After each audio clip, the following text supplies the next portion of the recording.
Hi, I'm Shannon. Welcome back to my channel. Today we're going to talk about threat modeling. Let's talk about threat modeling with context, because anything without context has no meaning. In this case, we're talking about threat modeling as it pertains to online harassment and stalking, or for people who might be organizing, protesting, or attending events in public that could impact you online and offline.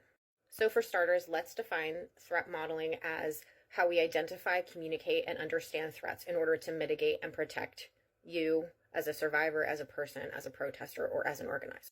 Please understand the type of work that you do or the role that you have in all of this can impact your threat model significantly, especially if you're involved with organizing and activism work, if you are a journalist, or if you are a public figure, or if you have a public-facing job of any type. Each situation is going to require a slightly different type of threat modeling, preparation, and planning. Additionally, we need to talk about the intersectionality of identifiers with threat modeling. So what I mean by identifiers is, how do you identify?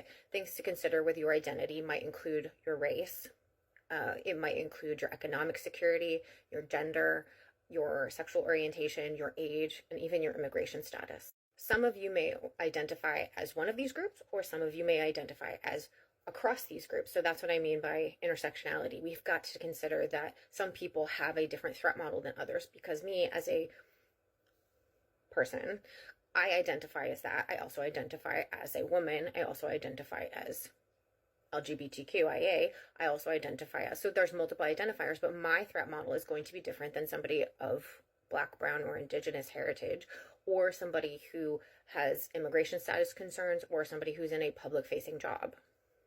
This is threat modeling. This is help mitigating risk by understanding what's happened in the past, to understand what we can do to mitigate that risk and to help protect your privacy and safety going forward. Additionally, if we threat model properly and understand our risk factors, we can help you feel a little bit less vulnerable and a little bit safer going out if you're going to organize and be an activist and go and protest. We've got to put all these things in place to keep you safe. If you found this helpful, please like, follow, and share to learn more. We're going to be talking about escalation, and we're going to be talking about doxing in the next few videos.